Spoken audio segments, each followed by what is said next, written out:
بسم اللہ الرحمن الرحیم نحمدہ ونصلی علی رسولہ الکریم اما بعد۔ احباب گرامی، آج ہم نے سراجی فی المیراث کے پہلا سبق اور افتتاحی سبق پڑھنا ہے۔ تو سراجی کا پہلا سبق اور افتتاحی سبق پڑھنے سے قبل کچھ دعائیہ کلمات میرے ساتھ مل کر دہرا لیجئے۔ رب یسر ولا تعسر وتمم بالخیر وبک نستعین، یا فتاح فتح مشکلات ھذا الکتاب۔ رب یسر ولا تعسر وتمم بالخیر وبک نستعین، یا فتاح فتح مشکلات ھذا الکتاب۔ رب یسر ولا تعسر وتمم بالخیر وبک نستعین، یا فتاح فتح مشکلات ھذا الکتاب۔ احباب گرامی، یہ سراجی فی المیراث یہ کتاب علم فرائض میں ہے۔ اس کتاب کو شروع کرنے سے پہلے چند تمہیدی باتوں کا جاننا ضروری ہے۔ سب سے پہلے نمبر پر کہ اس کتاب کے مصنف کون ہیں، اس کے حالات مصنف ان کا جاننا ضروری ہے۔ پھر دوسرے نمبر پر علم فرائض کی تعریف، اس کا موضوع، غرض و غایت اور اس کا حکم اور اس کے ارکان اور شرائط اور اس کے ساتھ ہی وجہ تسمیہ، اور پھر آخر میں اس علم میراث کا مقام۔ یہ ساری باتیں انشاءاللہ تعالی ہم تدریجاً مبادیات کتاب کے عنوان سے پڑھیں گے۔ سب سے پہلے سراجی کے مصنف کے حالات۔ صاحب سراجی کا نام سراج الدین محمد بن عبد الرشید تھا۔ ان کی کنیت ابو طاہر تھی اور ان کی نسبت سجاوندی۔ علم الفرائض، یہ جو کتاب انہوں نے علم الفرائض میں لکھی، اس کا نام المختصر پہلے تھا، اس سے مراد سراجیہ ہے۔ اس مختصر کو خود ہی اس کی شرح بھی فرمائی ہے۔ کتب تاریخ میں صاحب سراجی کے حالات کے متعلق بظاہر کوئی تفصیل نہیں ملتی۔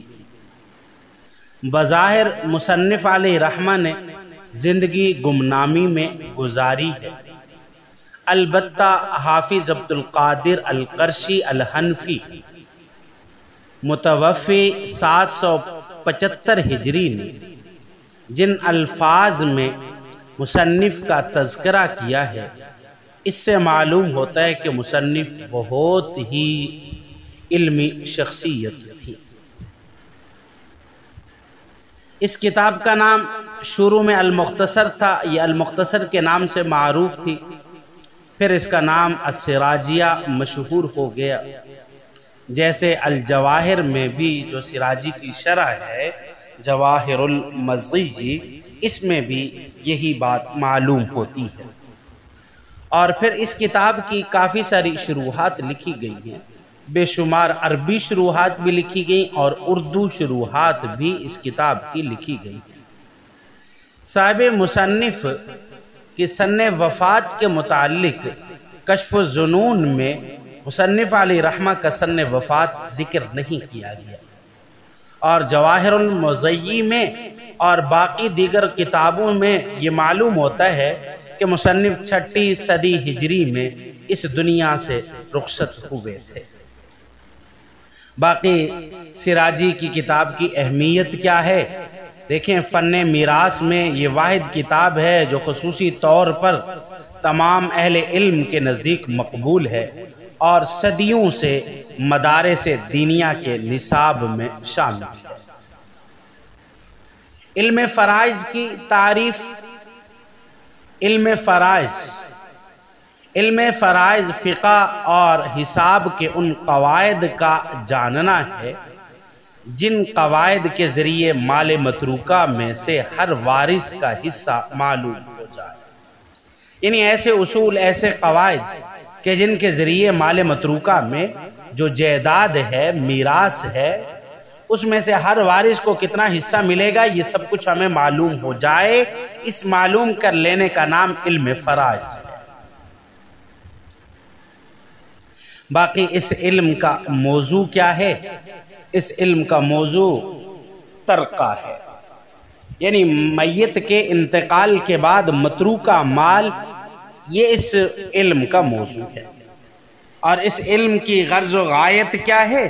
اس علم کی غرض و غایت ایصال الحقوق الی اربابہا، یعنی ترکہ کے حقداروں تک ان کے حق کو پہنچانا، یہ اس علم کی غرض و غایت ہے۔ باقی اس علم کا حکم کیا ہے؟ دیکھیں، علم میراث کا سیکھنا یہ فرض کفایہ ہے، اور بحمداللہ فرض کفایہ وہ ہوتا ہے کہ اگر کچھ افراد نے اس کو سیکھ لیا تو باقی کے ذمہ سے وہ فرض ساقط ہو جاتا ہے۔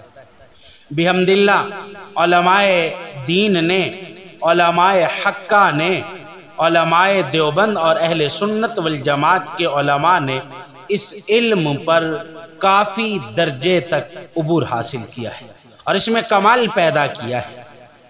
باقی اس علم کے ارکان، علم میراث کے 3 رکن ہیں۔ نمبر 1 وارث، یعنی میت کی وفات کے بعد باقی رہنے والے وہ رشتہ دار جن کا حصہ کتاب اللہ میں، سنت رسول اللہ صلی اللہ علیہ وسلم میں اور اجماع امت سے جن کا حصہ ثابت ہو، وہ وارث ہے شرعی۔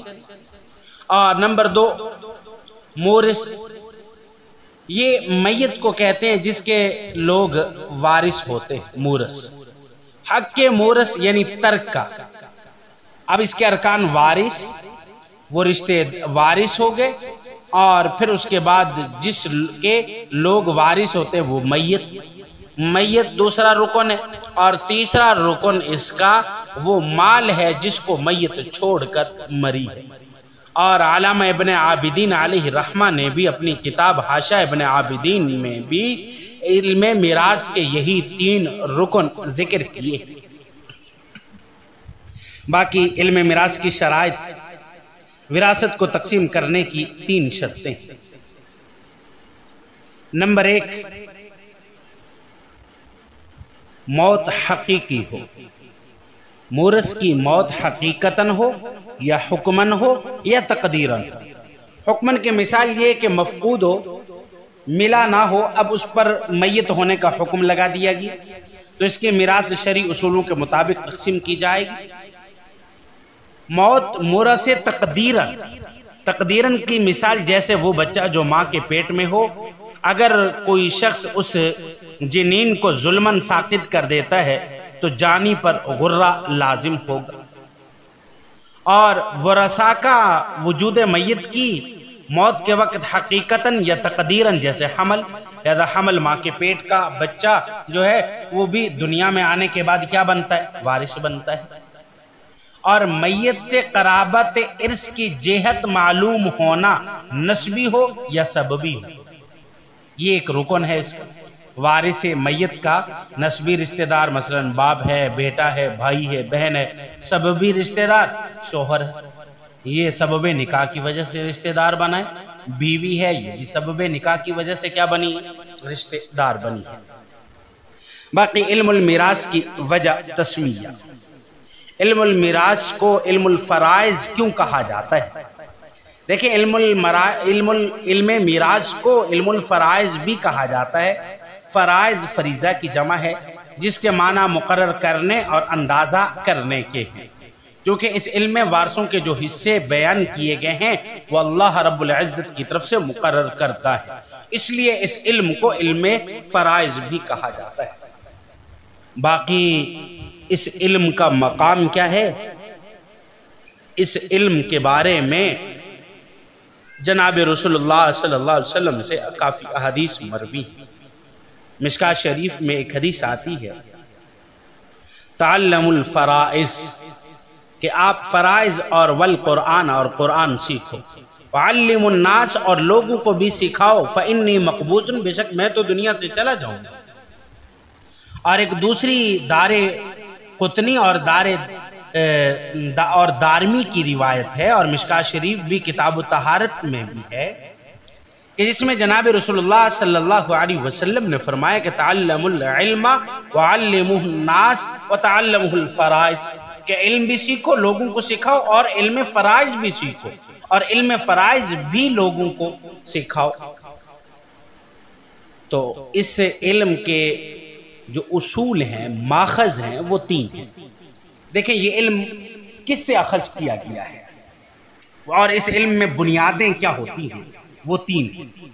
نمبر 1 کتاب اللہ، اس میں ہم کتاب اللہ سے دلائل پکڑیں گے، کتاب اللہ سے حصوں کو دیکھیں گے۔ نمبر 2 سنت رسول اللہ صلی اللہ علیہ وسلم۔ نمبر 3 اجماع امت، یعنی دیکھیں کتاب اللہ میں بھی حصے مقرر ہیں، اور سنت رسول اللہ صلی اللہ علیہ وسلم کی مثال حضرت مغیرہ بن شعبہ اور حضرت محمد بن مسلمہ رضی اللہ تعالی عنہما نے حضرت عمر رضی اللہ تعالی عنہ کے سامنے گواہی دی کہ حضور اکرم صلی اللہ علیہ وسلم نے نانی کو بھی وارث بنایا ہے۔ اب یہاں نانی کی وراثت یہ حدیث کے ذریعے سے ثابت ہو رہی ہے، اور اجماع امت سے بھی وراثت کے ثبوت کی مثال ملتی ہے۔ دادی کو حضرت عمر رضی اللہ تعالی عنہ نے اپنے اجتہاد سے وارث بنایا، اور اس پر حضرات صحابہ اکرام رضوان اللہ علیہم اجمعین کا اجماع منعقد ہو چکا ہے۔ باقی عقل اور قیاس کے ذریعے کسی شخص کو وارث نہیں بنایا جاتا۔ اس علم میراث میں عقل اور قیاس کو کوئی دخل نہیں۔ دعا کیجئے کہ اللہ رب العزت ہمیں عمل کرنے کی توفیق عطا فرمائے۔ وآخر دعوانا الحمد للہ رب العالمین۔